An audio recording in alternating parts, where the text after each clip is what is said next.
Why did Jesus wait to be born when he was born? What made it the perfect time? What made it the perfect time?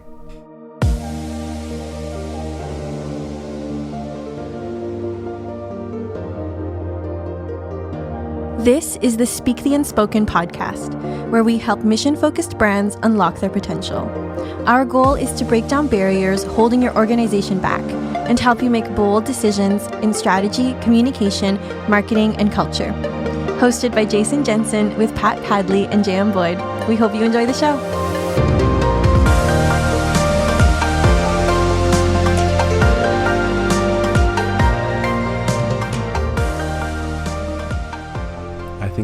I think he waited until the Roman road was built so that the gospel could spread as far and wide as it possibly could. I think it was the perfect moment in time, and I think he could wait. He waited until that moment to do it, which is why why Christianity spread so fast in the Western world, if you consider how far and wide it reached in such a short period of time. It was more than just the Roman roads. I mean, there was a number of different pieces that came together. The Roman roads was a huge part of it. Yeah, why does Peter and Paul end up in Rome? It's because they knew that was the center of which all communication could flow out.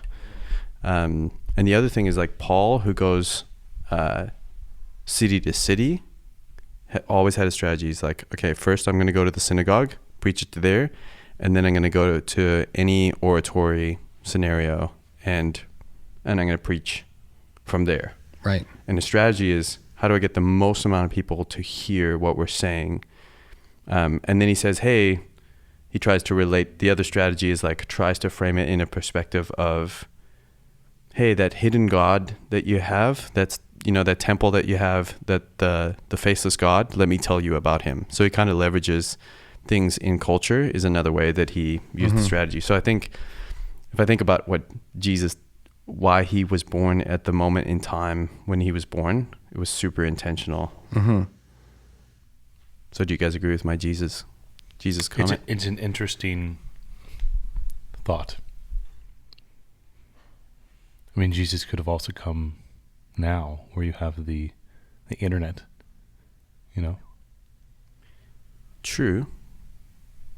But then he would have lost 2,000 years of people of breaking in time. Sure.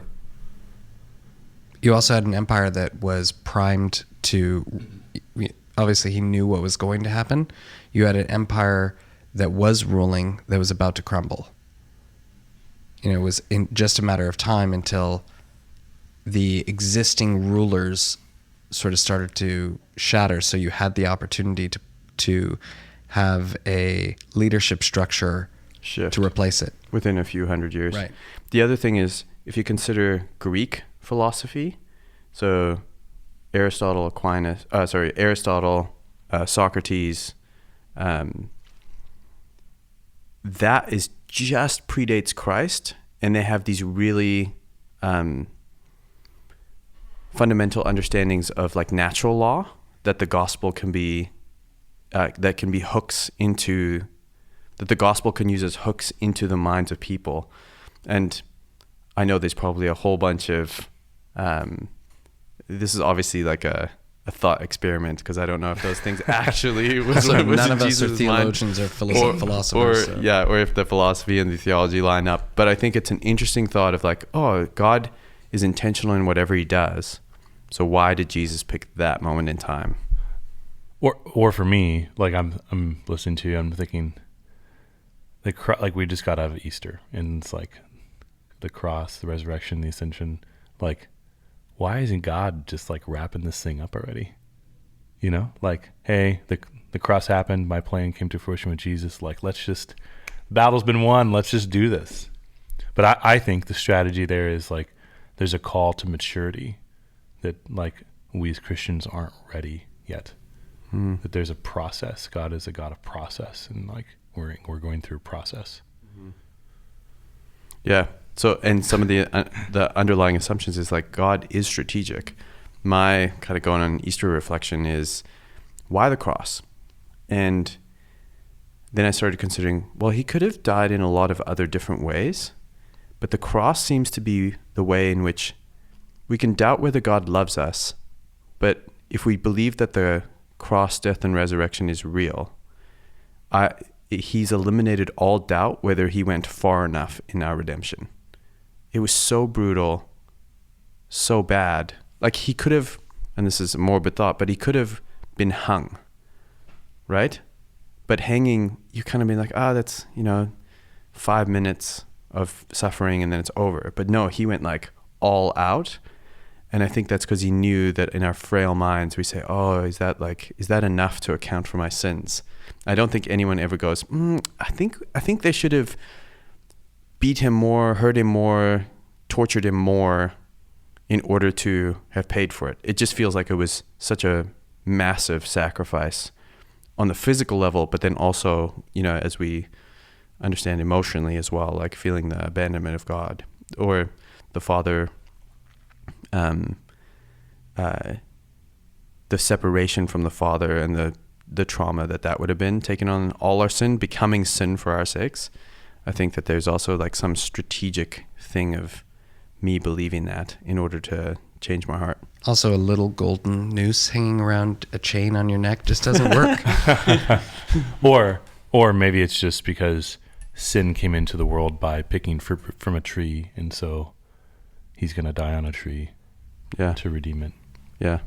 I mean, beautiful things that I think actually lead to heart change as a strategy, as art, as, all that kind of stuff. But yeah, so we're in our brand foundations series. We're on our 4th episode, and we're going to be talking about strategy and goals. We're going to continue talking about it.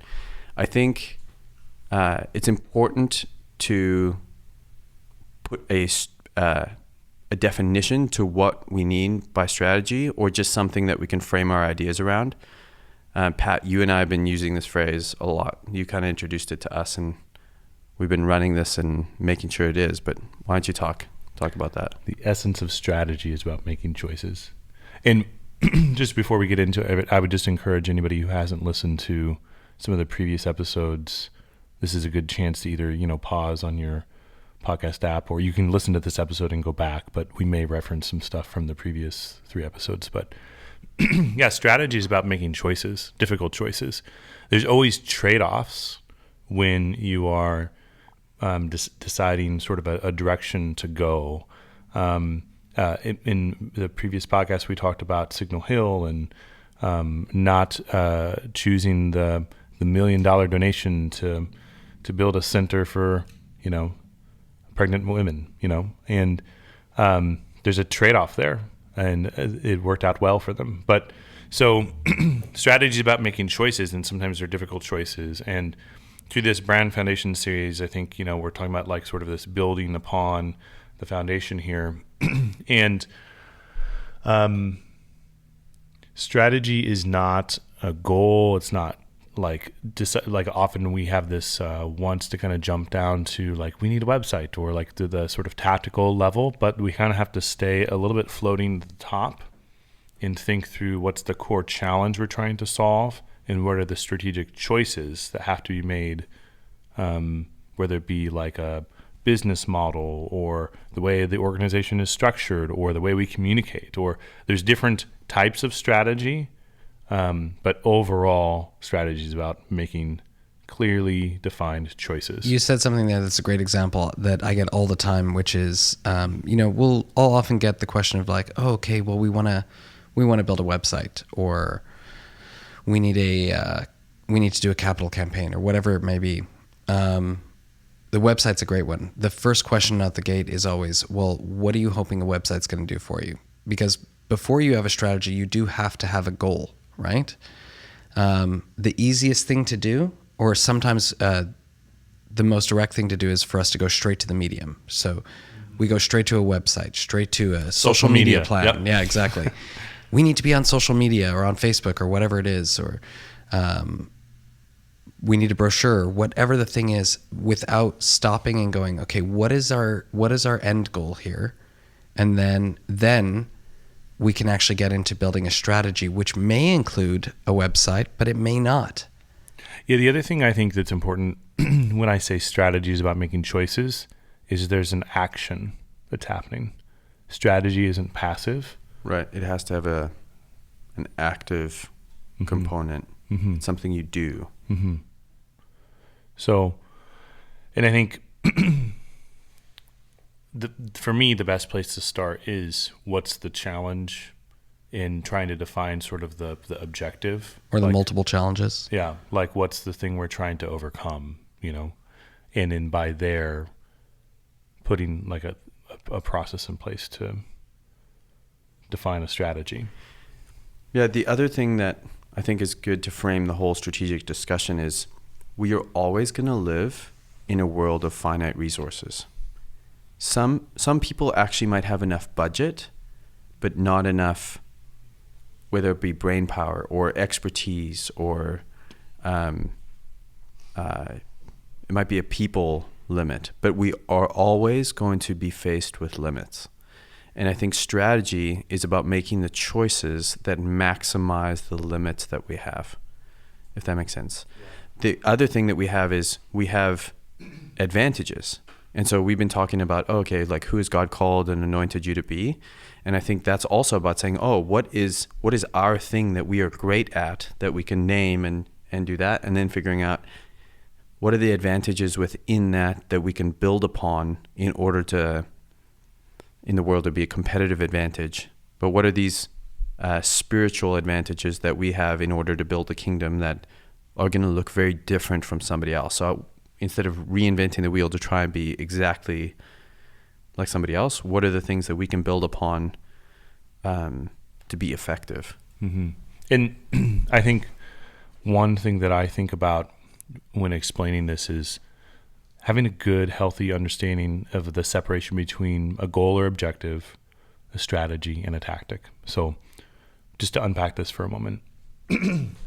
So let's say my objective is to climb to the top of the mountain by Saturday.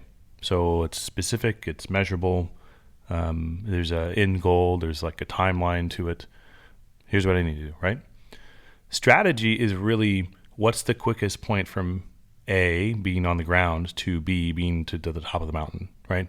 Well, where there's different routes you could go. Well, I can go this way that goes past the river, or you go this way, but like there's a lot of bears that are over there, or whatever. Or a technical climb on that side of the mountain. Sure, right. Yeah. Tactic is more like, hey, based on the strategy we decided of going this route, it rains a lot over there, so I need to carry my rain jacket with me. And in my backpack, I'm going to make sure that I have enough water for 3 days or whatever, however long it's going to take me, and an extra pack of socks. And I'm going to pack a super light tent because I want to run really quick. Right. So again, you're still going after the same objective, but there could be a completely different way of doing it, a different strategy by climbing the mountain a different way. And based on that strategy, you would load your backpack with different stuff. Right. Oh, I'm going to do it at night. Okay, well, I need to make sure I have a flashlight and flares or whatever. In some ways, a strategy is the set of tactics that you use. Mm-hmm. I don't know if that's a helpful way to think about it. Put it all together for me. So strategy is a compilation of a couple things. Like we've been talking around it, but there's certain pieces that are the goal.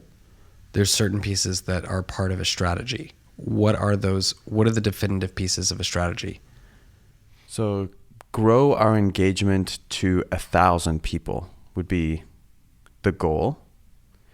The strategy would be our engagement should be online, and we should have this approach to engagement. That's kind of vague, but and then the tactics should be social media, website, this or that. So the strategy might be we're going to go deep on engagement we're going to go deep on content type, or we can go shallow and broad and just lots and lots of content. Or to go even maybe one level deeper on a tactic might be user-generated content. Hey, we want to be doing some sort of a hashtag campaign where we're asking people to submit photos, et cetera, because we know based on our strategy of this brand that showing the people who we're ministering to is really important so that people feel the sense of belonging. So we're going to go super specific and try to gather a lot of photo assets of people at these events and ask people to share their own photos and those kind of things. So that's sort of an example on the spot there. Yeah, but let's go into like some of the stories that we've been talking about as examples. So one of the ones that I've been impressed with lately is Tesla, like the electric car company. And for them, they said, we really want everyone, their goal is we want everyone driving electric cars. We think that's the future. We don't want to be dependent on fossil fuels, all that kind of stuff. So they set this goal out there and they say, okay, we don't have enough capital to disrupt we don't have enough capital to play by the same rules as the car industry now. Yeah, we don't even have a factory to do it in yet. We don't have a factory to do it in. We don't have a network of dealerships and these license agreements and all that kind of stuff. Right. And to build a car that everyone can afford, we don't have the infrastructure currently to do that. Right. So it what would do we cost do? too much. What do we do? So Elon Musk says, first, we're going to do this high-end sports car because we think we can sell less models, develop the technology out in order to then do an SUV, which is a high-end SUV. So you do the Model S. And also to get people to pay for the manufacturing of it. They're going to put their money down up front on what it will be instead of getting it today. Exactly. We're going to not invest in dealerships. We're going to invest in like a regional, I don't know what they call them, but like a test drive. It's a storefront, essentially. It's just a storefront, a really small storefront. Book a test drive online. Yep. Show up, you go to your test drive. It's one person giving you a test drive. They don't have to have sales skills. All they have to do is have presentation skills, which is different, but that's a policy that they developed in order to do that. And they also said, look, we're not going to go in changing models year after year. We're going to have the same model, and we're going to do that. We're also going to update the car via cloud. Like you can upgrade your car as the tech, as they can update the firmware, that you can do that over the cloud with the first sedan. One of the most interesting things is they put in all these components that weren't used yet. So all these sensors all over the car, because they didn't have the software built. They didn't know what they were going to use it for. They just knew, hey, we have the ability to have these sensors. Let's build them in. And then as soon as they had it, you get an upgrade. All of a sudden, your car is upgraded overnight, and now it can park itself. Exactly. And so I think it's okay. So they've set up this system where they have this high-end sports car. They don't need a dealership. All of this is saving probably billions of dollars in getting there, right? And they go from high-end, so six-figure plus car. Then they go to the SUV. And then they say, okay, now we want to get out the Model 3, which is like more of a democratized car. And it's still around, I don't know, like 50 to 60 grand. But the options in there are, you could probably get it, I think 36,000 was their starting US price. Yeah. So all of a sudden they're in that. And then they say, and we plan to do a electric transport vehicle, because they know strategically, if they can get in the transport business and have automated driving, they can reshape the whole trucking industry. If you can imagine like the transportation business being driverless, you can drive 24 hours a day. You can do all these things. So they're always developing their strategy and their processes to actually reshape the whole vehicle landscape. What I love about, part of the reason I love how it comes about is they weren't afraid to address the challenges. Like, okay, the podcast is called Speak the Unspoken. That's sort of part of what we do as well, is don't be afraid to say what is actually the problem. So they had this problem of range. People's understanding of electric cars is, well, they die. You got to go home and you got to charge it all night. Yeah, I can never go on a road trip with an electric car. Exactly. So instead of ignoring that issue, they faced it head on. They said, okay, here's a challenge. And this is a problem we run into a lot with strategy development, is if we're unwilling to face the actual challenges, or we're avoiding some of the nitty gritty challenges that we don't want to think about, we're going to end up failing. Or if we just try to cover them up with, making it sound less of a problem than it is. Yeah. And actually defining the problem really well helps you then make the bold choice of, we're going to offer free charging stations, and we're going to build the infrastructure out, at least in a certain region. The west coast of the US and Canada is the example, so that we can get to the critical mass of being able to do that. So you could take a road trip from Vancouver all the way down to... And if you think about it, like, there's already a mindset that people pay for gas. So the natural choice would be, oh, we can charge for charging. That makes sense. There's money to be had there. But by understanding the challenges really well and having sort of an idea of how are we going to approach these challenges, they were able to say with confidence, the same way, sort of going back to that Signal Hill story about being offered $1 million, Tesla was able to say, we're going to do this for free. And we're going to be confident in doing that, even if it may look like we're leaving money on the table. Yeah, and I bet that's a tough investor call of saying. Well, they constantly have a little volatile. No one ever likes their choices until later. Yeah.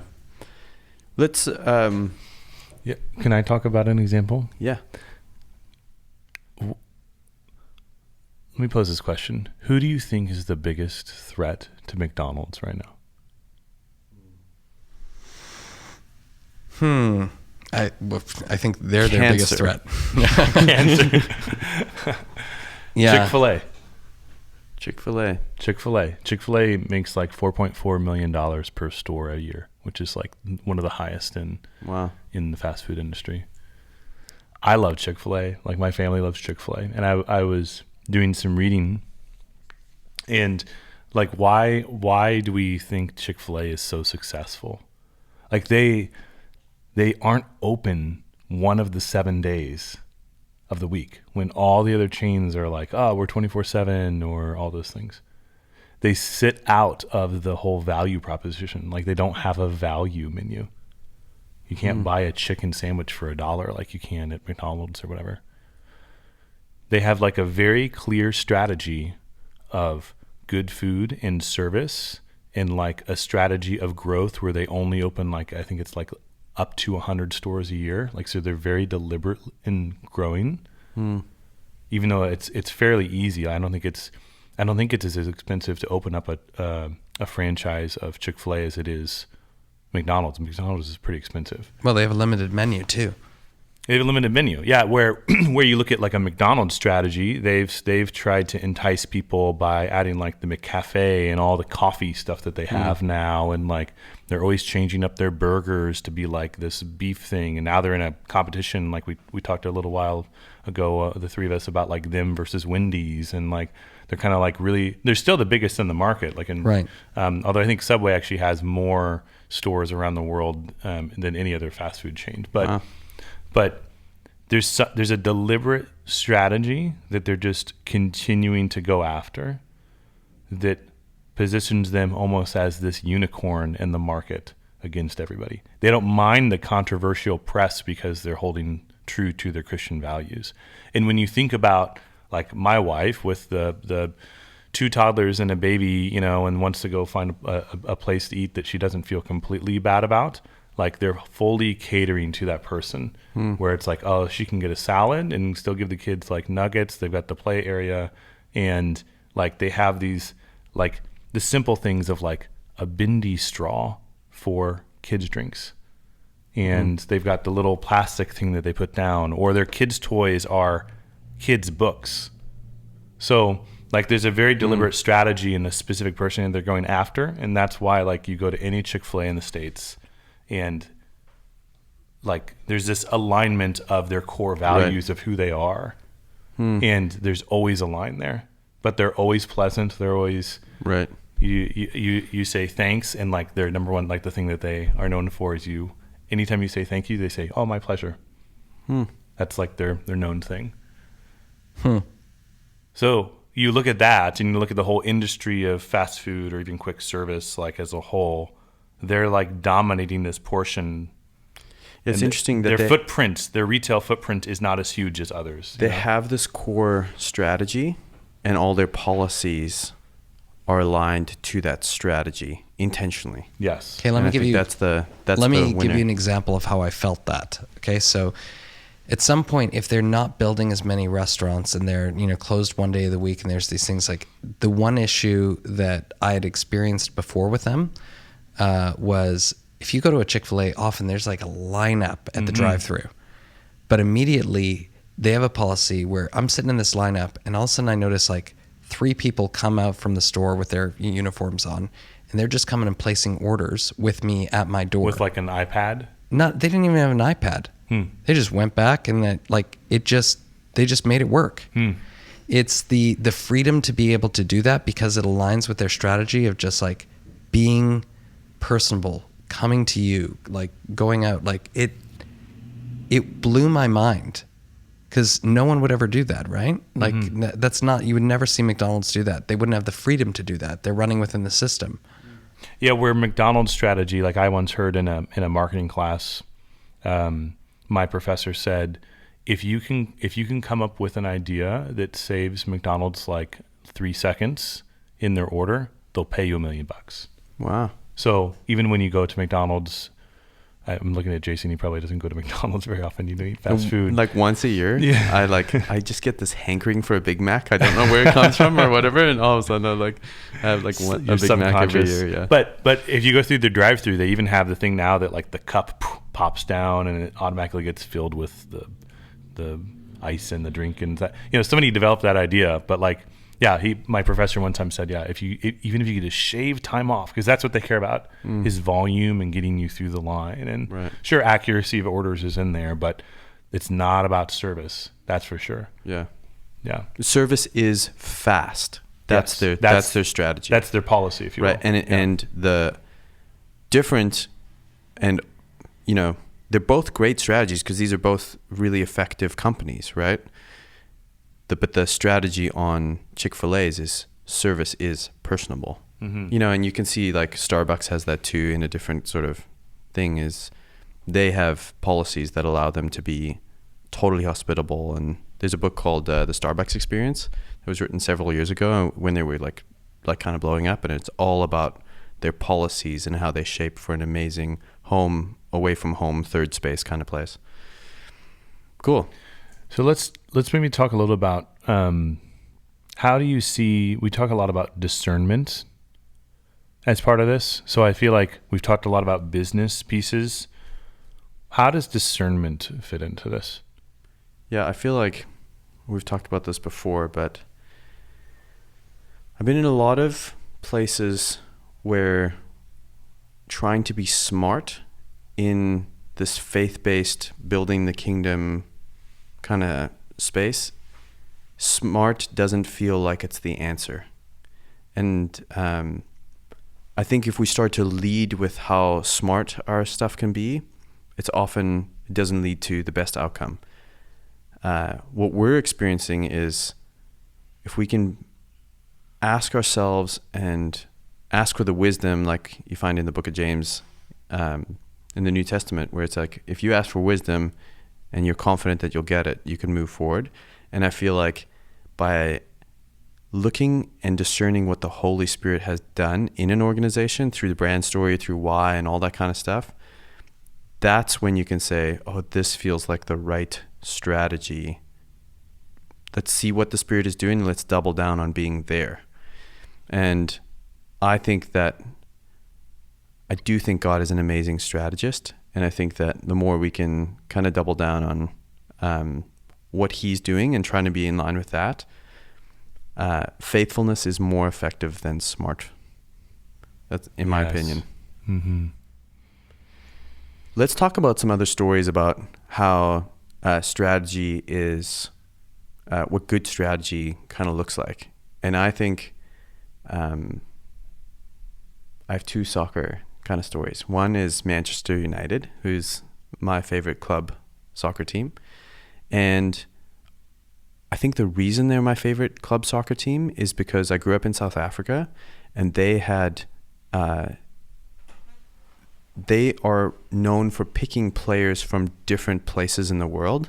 And I think this is as much a winning strategy as well as a marketing strategy. So as a South African watching an English sport, all of a sudden I'm automatically, as a 5, 6, 7-year-old, rooting for. You're with them. I'm with them. Yeah. They're my guys on their team. Mm-hmm. And it made them so much easier to choose. And if you look at all the players that they've had over the last 15, 20 years, they've had a Korean. They've had people from all sorts of different regions of the world that aren't necessarily soccer playing regions, but have high populations. And so they can gather that. So Manchester United I think it's the largest fan-based team in the world. How do you get there? That's their strategy. Pick great players from countries. What's the challenge they were overcoming? Like, what's the problem they were faced with that, or I mean, we'd be guessing at it, but yeah, I think it's how do you generate a massive fan base, and in order to generate more revenue, right? Exactly. In order to buy better players, in order to win more matches, right? Because who knows where Manchester is? In England is the reality. Oh, they say there are more fans that have never been to Manchester. Yeah, exactly. So all of a sudden, if you hear the town of Manchester, you know it because of Manchester United. And how do they get revenue? They're not going to get revenue by putting butts in seats with just the local town population. They've got to grow it larger. Yeah, and they're selling the rights. I don't know who has the rights for the games, but they're selling those. The soccer team that was on Saturday mornings was whoever Man United was playing. Right. So kind of an interesting one. Another soccer one is, how does a country as tiny as Iceland make it to the World Cup finals? So if you consider there's, 200 countries in the world ish. How does a country that has a total population of, I don't know, Pat, if you can look that up for me really quick. How did they make it into the World Cup? Wow, that's so small. It's 338,000. 338,000. Yeah, so one of the stats was at the World Cup, half of the population of Iceland went to go see the game. Half the population. I'm sure the whole population was watching. Yeah. Yeah. Wow. And how does that happen? And I think it's about saying, hey, we want to be able to compete in this way. And so they did two fundamental things. They said, we're going to have every young person have access to a soccer field. And so we're going to figure out how to make these dome structures that we can play in all weather. Because obviously, if you think Iceland, you don't think the same conditions as, say, Brazil. Mm-hmm. They know that they're at a huge disadvantage from population. So the people that they get to pick from is going to be massively limited.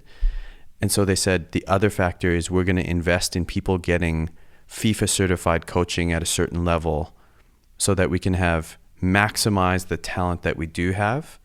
And they're also going to play a game, because they're a tall team, they're going to play a game that favors their natural height advantage.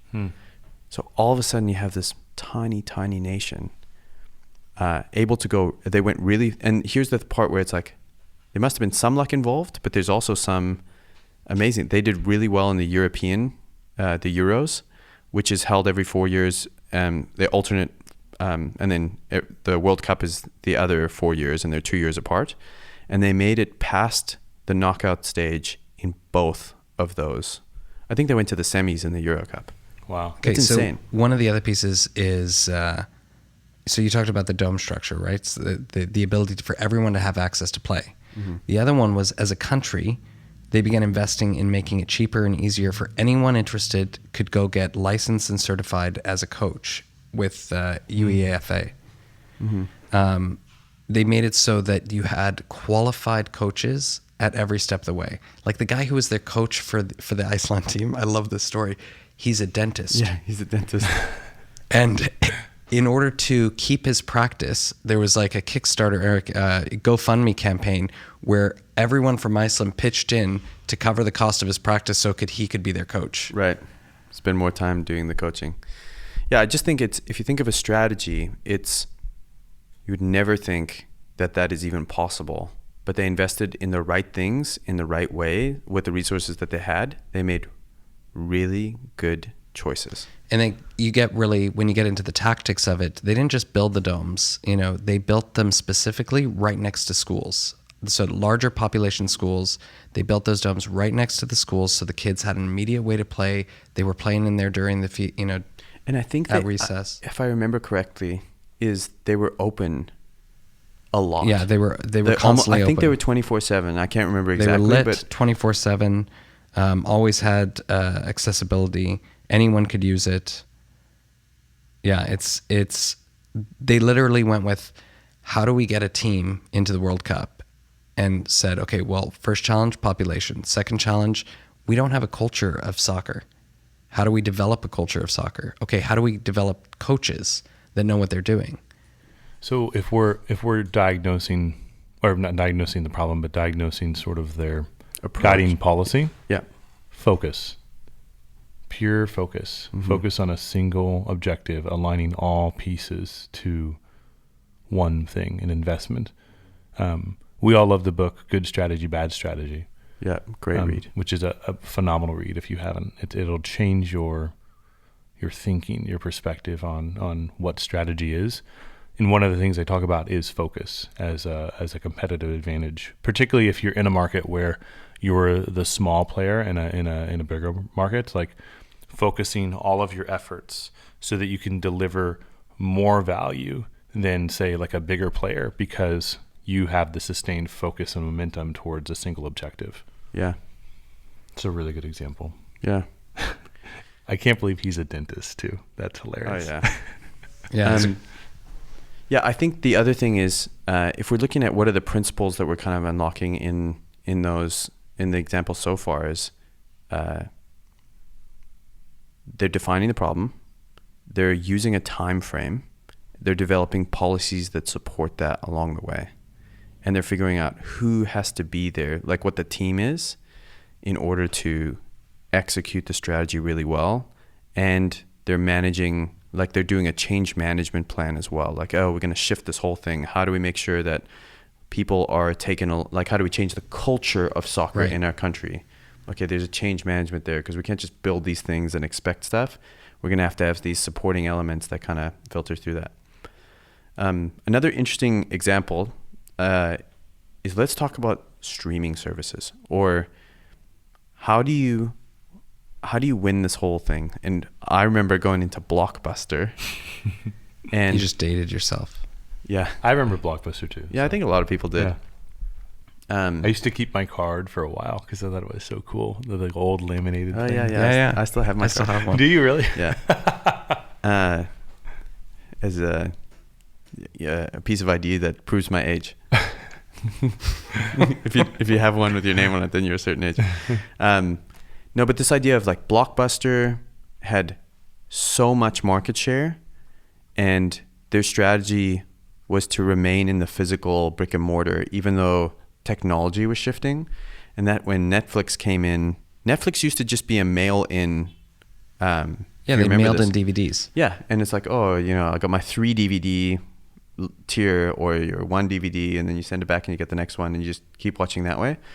And then as soon as they could go to streaming, they'd collected, one of their strategies was to collect enough data in order to understand their audience, in order to know which titles to license, which content to license. Yeah, exactly. There's a great story of large businesses do their financial calls, and everyone, the CEO's on the call, and he's talking through the results of the last quarter and different things.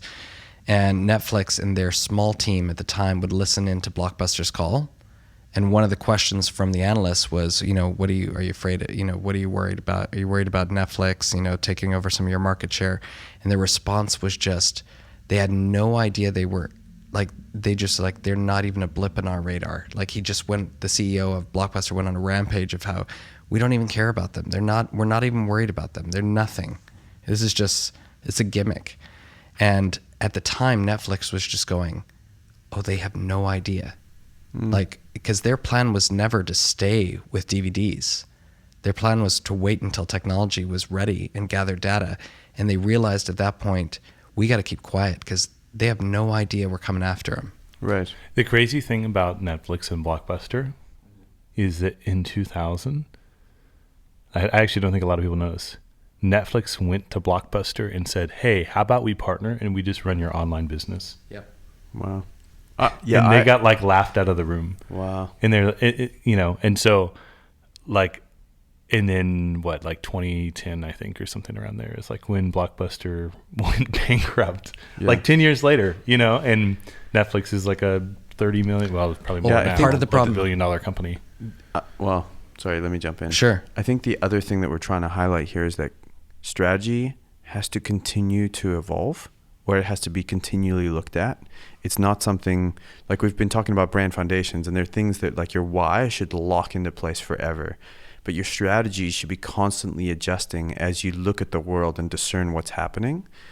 And we can see that because all of a sudden, Netflix is facing opposition all over the place. Everyone's trying to figure out what streaming looks like right now. So Disney is getting into the streaming game. Mm-hmm. What's their strategy to get into the space? Yeah, and I think so they made that announcement recently, and it's quality, and it's like the rights to have the content that you want. They specifically said we're not trying to compete with Netflix. Like that was the public statement that came out recently. Iger, the CEO of Disney, said we're not trying to compete with Netflix. They're half the price of Netflix, if not less, when they do come out.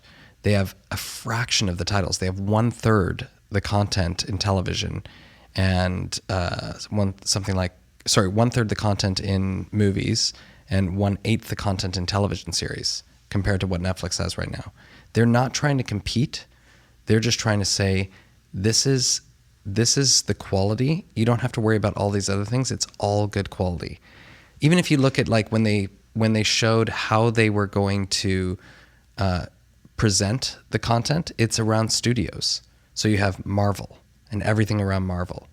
You have everything around classic Disney. Mm-hmm. You have everything around Disney Channel or Disney Youth. I think they're retitling it. Pixar is its own separate one. Yeah, their competitive advantage, Star Wars, is the Disney Vault. Yeah. Like I remember growing up, it'd be, this videotape of The Lion King is coming out of the vault for the next year, and this is the only time you're going to be able to get it until who knows when. And like the vault is basically going away, and that's their competitive advantage. It's the fandom that's built around these brands, these titles, these stories, this emotional hook that they have. I just want to see all the old movies like Flight of the Navigator, Wow, now you're dating yourself. I'm really dating myself. Don't even know what that movie is. I don't know what that is. Oh, God, you guys are missing out. What, did you watch Dumbo in theaters? Yes, I did. No, you didn't. Just the new one. So I think it's not about, the competition is not how does one beat the other for the premium technology. Like you saw, like DVDs became like the technology and tape cassettes and CDs, like all that kind of stuff. I think it's Disney saying, how do we gain market share by vertically integrating what we have into a streaming service? We are content producers and we're licensing it out to other people. And now you've seen Disney has gone on like they bought Lucasfilm. Rampage. They bought Lucasfilm. Yeah. 20th Century Fox. Yep. So now they have tons of content that feels vertically integrated. And that seems to be their guiding policy. They've gone on this, like, if you guys remember, when Pixar first came out, Disney had like a whole bunch of failed movies. Yeah. Like, do you remember that? Like the Lilo and Stitch kind of time? Yeah. Or they would do the like Lion King 2 and Little Mermaid straight 2. to DVD. Yeah, right. Yeah. And so if then I feel like Pixar kind of gave them a wake up call when they partnered on that to do Right. A Bug's Life, and They had then a three film contract with them. yeah, Originally. and then end up saying, oh, we should buy them because we get the talent of John Lasseter and all these other people who you see, like he's in every title from Disney and Pixar as the head of story or whatever. Right. So I think it's like, oh, wow, they've been able to totally rebound through solid strategy, and they've absolutely shifted, and they're a force to reckon with once Right. again, like after that like kind of dry period. Yeah, and I think maybe like to go a little broader, I think looking at the streaming market as a whole, there's a number of different competitors that have different strategies. So if you go a little bit broader, okay, so you have Hulu, you have Netflix, you have Amazon, which is actually pretty big. People forget about Amazon. Apple's now getting into it. Disney, ESPN is getting into it, right, with live sports and different things. And there's these different markets that people are trying to sort of carve out.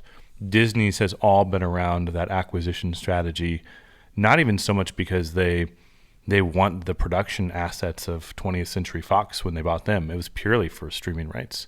You know, they wanted, same thing with Marvel, all that stuff, right? So Hulu is more like, it's that TV experience. Hey, you need to watch This Is Us and you don't have cable? Well, good. You can watch it the day after for us. And sure, it might still have ads, but you're only paying a couple bucks a month or whatever. You can even broaden streaming even to music. Look at like the democratization of when iTunes first came out, and it was about this idea of like, 1,000 songs in your pocket and it's digital. And now like no one would ever think to purchase music. Yeah. Yeah, crazy. Which I think is also goes into like a culture piece, which is like that threshold model of behavior. Because at some point, what actually happened was Netflix basically made streaming an okay thing. Oh, like because now you look at Netflix and you say, how many people have Netflix that just have streaming versus streaming and DVDs? It's almost, most people I would say, exclusively streaming. Where streaming was like this like freebie they were throwing initially, so they made it like an okay thing in all these This is the change management. This is a change management, but this is the shift change behavior? in the whole market too, because then what's happening now with Netflix? So look at now their little corner of the market. They're having to invest millions of dollars, billions, $8 billion in into content custom purchases content a year. in content purchases, because that's their disadvantage as a strategy. Yeah. They have a phenomenal platform and a delivery system and all that. Where Disney's advantage is they're creating the content and making tons of money because of it. Right. So super interesting. And how do they leverage those things in order to survive and grow as a business? The other one from the book, Good Strategy, Bad Strategy, that we'll quickly go through is the U.S. Army and them versus, I think it was Back in the USSR. Cold War. Yeah. They knew that they had a stronger economy.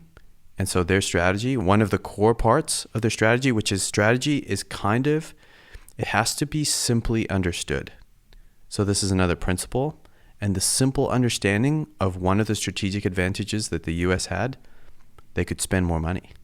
And so they just spent, and as any opposition tries to keep up with it, it literally tanks their economy.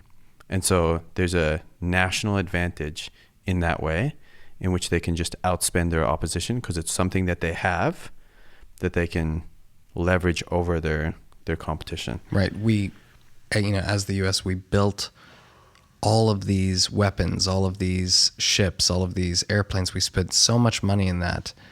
But it wasn't just to have it. It was to basically force the competitors to also build, to also spend. If you want to protect yourself in the case of war with us, you're going to have to be able to compete in this way, and we're going to be able to outspend you, and therefore we're going to win. It was the same thing with the space race, right? Russia puts a dog in space, and it's like, okay, we got that. We can do that better. Let's put a ton of money into getting a man on the moon. Yeah. So what strategy is like, it has to be simply understood and some sort of logic kernel or something in there. So the U.S. Army outspending their opposition is something that we can all understand, and we can see why they made that choice. The Iceland soccer team having access to playing and solid coaching and focusing on a shift in culture, those are all solid, understandable choices.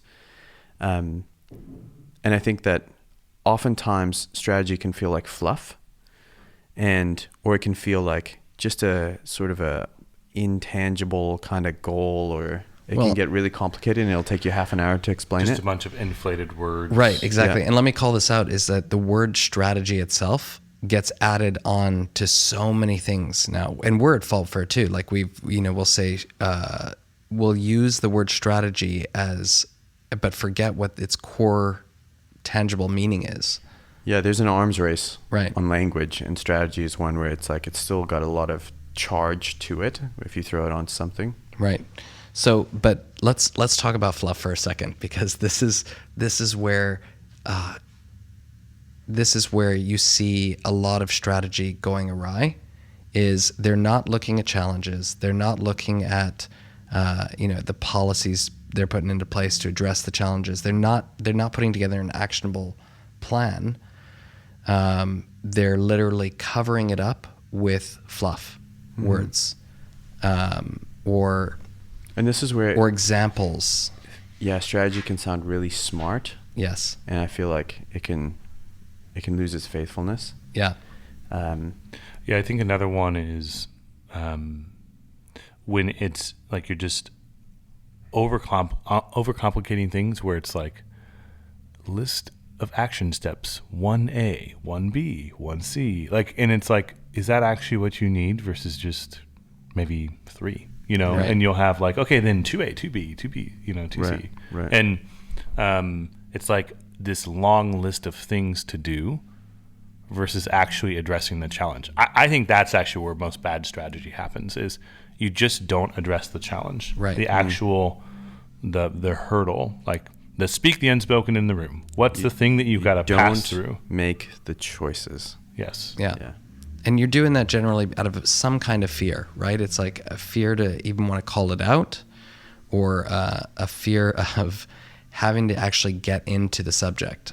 And it's work. Yeah. I feel like it's mental effort. Yeah. You're burning a ton of calories thinking about things, and I think it can be lonely too. I think if teams aren't healthy, or Right. you don't understand like at the core who you are, then creating a strategy is difficult too.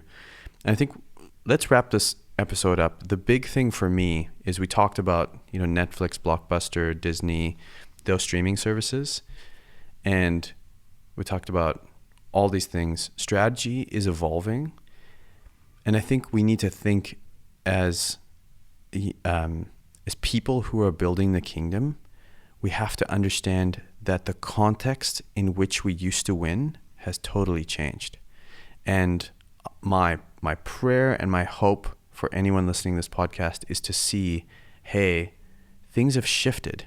We're living in a time where churches are wrought with scandal and are, for lack of a better word, brand associations within Christianity in general, Catholicism, evangelical, Reform. Like everyone has these.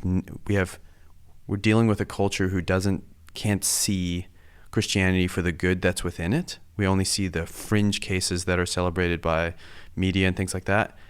And my call is, let's think through different strategies to reach the hearts and minds of people so that we can win and build the kingdom in more effective ways.